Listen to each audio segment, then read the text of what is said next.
Bienvenue sur Indus Gear Up. Aujourd'hui, on s'attaque à une étape cruciale de la méthode Six Sigma, la phase définir du DMAIC. C'est la toute première étape, celle où tout se joue. C'est le moment de poser les fondations de votre projet d'amélioration. Un énoncé de problème clair, un périmètre bien défini, un objectif chiffré. Si vous bâclez cette phase, c'est tout le projet qui risque de partir en vrille. À l'inverse, une définition solide, c'est la garantie d'avoir des objectifs clairs et des sponsors engagés à vos côtés. Alors, mettons-nous au travail pour diagnostiquer, cadrer et préparer un projet redoutablement efficace. Prêt à devenir un pro de la phase définir? C'est parti! Alors, comment on fait pour trouver le bon projet? Avant même de le définir, il faut savoir le repérer. Dans une usine automobile, par exemple, tout commence par une observation attentive du terrain. Vous devez regarder de près vos indicateurs de performance, écouter les besoins de vos clients et analyser les spécifications attendues. Plongez dans vos KPI, le temps de cycle, la qualité, les coûts. Comparez-les à votre cahier des charges clients. Le principe est simple.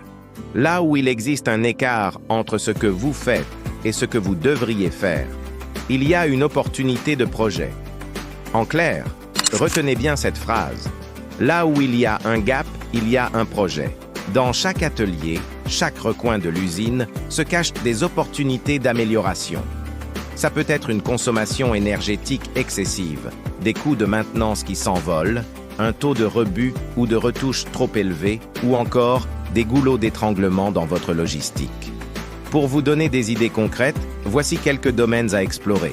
Réduire la consommation d'énergie et de fluide, améliorer la fiabilité des équipements pour baisser les coûts de maintenance, diminuer la casse pour réduire les rebuts, optimiser les processus pour limiter les retouches, fluidifier le flux de pièces, valider de nouvelles technologies, résoudre des problèmes qualité récurrents.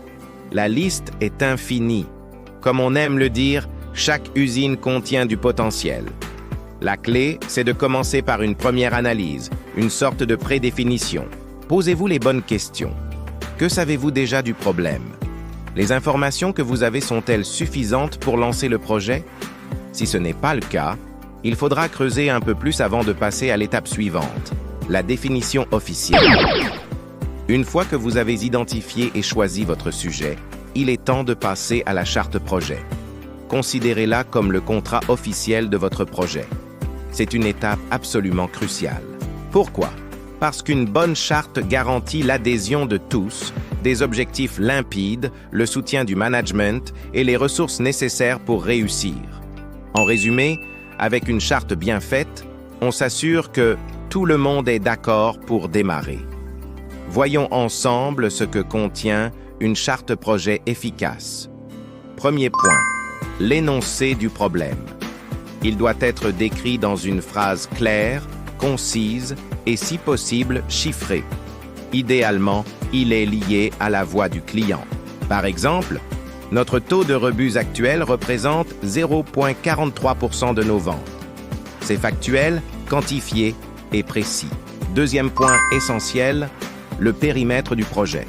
Ici, vous devez délimiter précisément où commence et où s'arrête le processus que vous allez étudier. Qu'est-ce qui est inclus? Qu'est-ce qui est exclu? Un périmètre trop large, du style « nettoyer la planète », est voué à l'échec par manque de ressources. À l'inverse, un périmètre trop étroit rendra le projet peu rentable. L'art est de bien borner votre intervention pour qu'elle soit à la fois réalisable et utile. Troisième point, les objectifs du projet. C'est votre cible finale. Quel niveau de performance visez-vous et pour quelle échéance? En reprenant notre exemple, ça pourrait être réduire le taux de rebut de 0,43% à 0,14% d'ici 6 mois. Votre objectif doit être ambitieux, mais surtout réaliste. Quatrième point, les indicateurs, aussi appelés métriques. Vous devez définir précisément le ou les indicateurs qui vous permettront de mesurer vos progrès. Pour chaque indicateur, notez la valeur de départ qu'on appelle la baseline, la valeur cible, et bien sûr, l'unité de mesure. Par exemple, taux de rebut, baseline 0,43%, cible 0,14%. Expliquez aussi comment cet indicateur est calculé. Il faut que tout le monde comprenne la même chose pour éviter les confusions. 5e point, et non des moindres, les économies attendues, les fameux savings. Estimez les gains financiers que l'amélioration va générer, souvent en euros ou en dollars par an. Chaque amélioration de vos indicateurs doit pouvoir être traduite en argent économisé, que ce soit en matières premières, en temps de travail ou en productivité. Un conseil. Impliquez un contrôleur de gestion dès cette phase de définition. Il vous aidera à valider vos hypothèses de calcul et à suivre les bénéfices réels du projet. 6e point. Les ressources et l'équipe.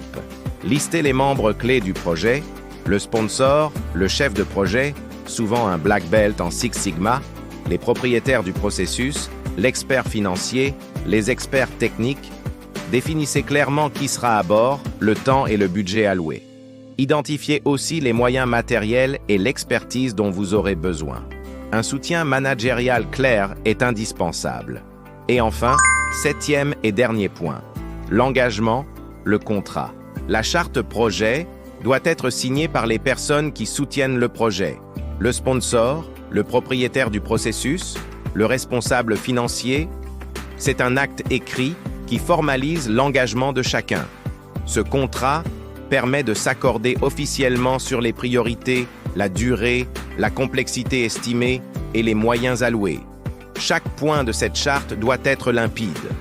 Pour l'énoncé du problème, évitez les formulations vagues et surtout, ne proposez pas de solution à ce stade. Décrivez le problème tel qu'il est, avec des chiffres. Pour le périmètre, soyez strict sur les limites pour ne pas vous disperser. Souvenez-vous que la charte projet est votre feuille de route. Bien sûr, vous pourrez ajuster certains chiffres en cours de route si vous découvrez de nouvelles données, mais l'essentiel est de démarrer avec un socle solide et partagé par tous. Et n'oubliez jamais, la charte, c'est le contrat du projet. Si la cible ou les gains s'avèrent trop faibles ou irréalistes, il faut avoir le courage de revoir la définition, voire d'arrêter un projet qui ne tient pas la route. L'expérience montre qu'il vaut mieux être prudent dans ses estimations pour rester crédible sur le long terme. En conclusion, la phase définir du Six Sigma est bien plus qu'une simple formalité. C'est la véritable fondation de votre succès. Bien identifier un projet, poser un énoncé clair, un périmètre adapté, des objectifs chiffrés et mobiliser la bonne équipe, c'est s'assurer de commencer du bon pied. Plus votre équipe et la direction sont alignés dès le départ, plus vos chances de réussite sont grandes. Maintenant, c'est à vous de jouer. Appliquez ces étapes pour vos propres projets industriels et vous verrez qu'un bon départ fait toute la différence. Si cette vidéo vous a plu et que vous voulez en savoir plus sur l'amélioration continue en industrie, n'hésitez pas à vous abonner à la chaîne Indus Gear Up sur YouTube. Nous sommes aussi sur TikTok, YouTube Short et LinkedIn, alors rejoignez-nous pour ne rien manquer de nos prochains conseils. Laissez un petit like si ce contenu vous a été utile, ça nous aide beaucoup. À très bientôt pour le prochain épisode du Six Sigma sur Indus Gear Up.